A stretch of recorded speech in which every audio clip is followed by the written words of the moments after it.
Assalamualaikum warahmatullahi wabarakatuh. Sebelumnya, perkenalkan saya Frina Aini Putri dengan NPM 220826025. Di sini saya akan mempresentasikan mind map pada blok kardiologi mengenai heart failure ataupun gagal jantung. Nah, heart failure ataupun gagal jantung ini merupakan suatu sindroma klinis kompleks yang didasari oleh ketidakmampuan jantung untuk memompahkan darah ke seluruh tubuh secara adekuat. Nah, akibatnya adanya gangguan struktural dan fungsional dari jantung. Ataupun bisa dikatakan si jantung ini gagal menyuplai oksigen yang dibutuhkan oleh jaringan tubuh. Pada negara maju sendiri, penyebab paling banyak dari gagal jantung ini adalah penyakit jantung koroner.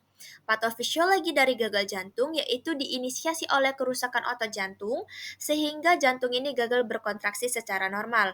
Nah, kerusakan otot jantung ini bisa bersifat tiba-tiba, gradual ataupun gangguan hemodinamik, kemudian ada ataupun herediter. Nah, pada fase ini pasien itu bisa mengalami asimptomatis karena adanya mekanisme kompensasi dari tubuh yaitu berupa pengaktifan sistem renin, angiotensin aldosteron ataupun sistem saraf adrenergik dan peningkatan kontraktilitas miokardium. Nah, walaupun ada mekanisme kompensasi ini lama-kelamaan bisa menyebabkan remodeling jantung ataupun jantung ini mengalami hipertrofi salah satunya. Nah, setelah terjadi remodeling jantung bisa menyebabkan fraksi ejeksi itu menurun dan muncullah gejala-gejala lain dari gagal jantung.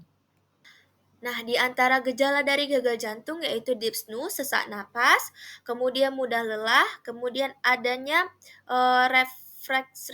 retensi cairan, kemudian adanya paroksimal nocturnal dyspnea, yaitu pada saat pasien tidur dia mengalami sesak tiba-tiba. Kemudian pasien bisa mengalami mudah lelah, kemudian bengkak pada pergelangan kakinya, kemudian bisa mengalami batuk, mengih, kemudian pada pemeriksaan fisik kita bisa menjumpai adanya peningkatan dari tekanan vena jugularisnya. Kemudian adanya refleks hepatojugular, kemudian saat kita mendengar menggunakan stetoskop ataupun auskultasi, kita bisa mendengarkan suara S3 galop. Kemudian adanya edema perifer, kemudian bisa dijumpai takikardi. Untuk memastikan bahwa pasien benar-benar mengalami gagal jantung, kita bisa melakukan beberapa pemeriksaan penunjang. Di antaranya itu ada EKG. Salah satunya bisa dijumpai hipertrofi ventrikal kiri, kemudian bisa dilakukan fototoraks, yaitu bisa dijumpai kardiomegali juga untuk menemukan kardiomegali atau tidaknya. Kemudian kita bisa melakukan pemeriksaan laboratorium berupa BNP, kemudian NT-proBNP bisa mengalami peningkatan. Kemudian kita bisa melakukan pemeriksaan ekokardiografi dijumpai yaitu penurunan fraksi ejeksi pada ventrikel kiri. Nah, klasifikasi dari gagal jantung ini berdasarkan kelainan struktural jantung dan kapasitas fungsional. Nah, klasifikasinya ini dibagi ada dua menurut New York Heart Association dan American Heart Association.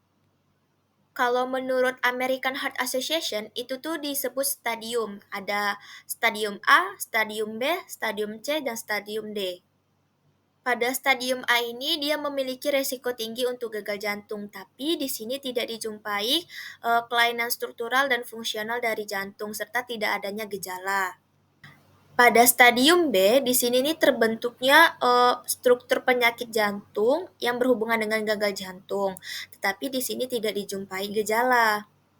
Pada stadium C, penyakit jantung ini mendasari dari gejala-gejala dari si gagal jantungnya ini. Sudah ada gejala-gejala dari gagal jantungnya yang berhubungan dengan penyakit jantung yang strukturalnya. Kemudian pada stadium D, penyakit jantung strukturalnya itu berlanjut dan gejala gagal jantungnya itu sangat bermakna saat istirahat walaupun sudah mendapatkan terapi.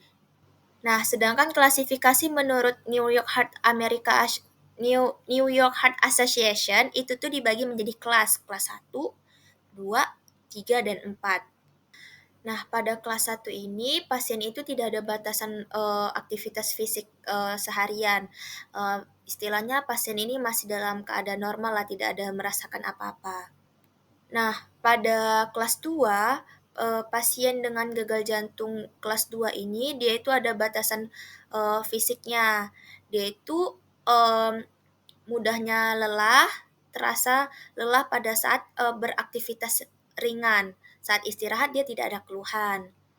Kalau pada kelas 3 adanya batasan aktivitas bermakna, yang mana di sini nih nanti, kegiatan fisik, sehari-harinya itu sudah bisa menyebabkan dia kelelahan, kemudian sesak juga, gitu. Nah, sedangkan kelas 4 ini tidak ada keluhan saat melakukan aktivitas fisik. Mohon maaf, kalau yang kelas 4 ini dia itu tidak ada, keluhan, tapi dia tidak bisa melakukan aktivitas fisik.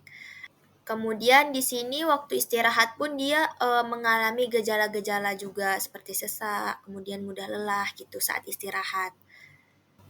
Nah, kemudian terapi dari gagal jantung itu bisa diberikan ACE inhibitor, yaitu berupa captopril, bisa dengan dosis awalnya 3 kali 6,25 miligram.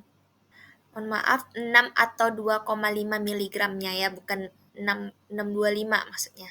Kemudian bisa juga diberikan ARB, berupa berupa kandesartan, yaitu bisa dengan diberikan 1 kali 4 sampai 8 miligram. 4 sampai 8 miligram. Kemudian bisa juga diberikan antagonis aldosteron, yaitu spironolakton, itu tuh dengan dosis awalnya 1 kali 25 miligram. Kemudian bisa juga dikasihkan penyekat beta, bisoprolol. Nah, bila, gagal jantung ini tidak diobati segera, ini bisa menyebabkan, komplikasi, yaitu berupa edema paru akut, kemudian aritmia atau, aritmianya itu bisa mengalami atrium fibrilasi, kemudian bisa mengalami stroke dan tromboemboli, shock kardiogenik, serta bisa juga mengalami kematian mendadak. Kemudian untuk prognosis dari gagal jantung ini, angka mortalitas dalam 5 tahun setelah pasien didiagnosa, sebagai gagal jantung itu 45 sampai 69%. Nah, luaran buruk itu lebih banyak laki-laki daripada perempuan. Nah, pasien, dengan gejala berat itu kesintasannya itu 1 tahun, dalam 1 tahun itu 40%. Mungkin sekian dari saya, ini ada beberapa referensi yang saya ambil dari buku, Ilmu Penyakit Dalam, kemudian dari, 2 jurnal. Mungkin, sekian yang bisa saya sampaikan, mohon maaf kurang dan lebihnya, kesempurnaan hanya milik Allah, saya mohon ampun kepada Allah. Billahi fisabilil haq. Assalamualaikum warahmatullahi wabarakatuh.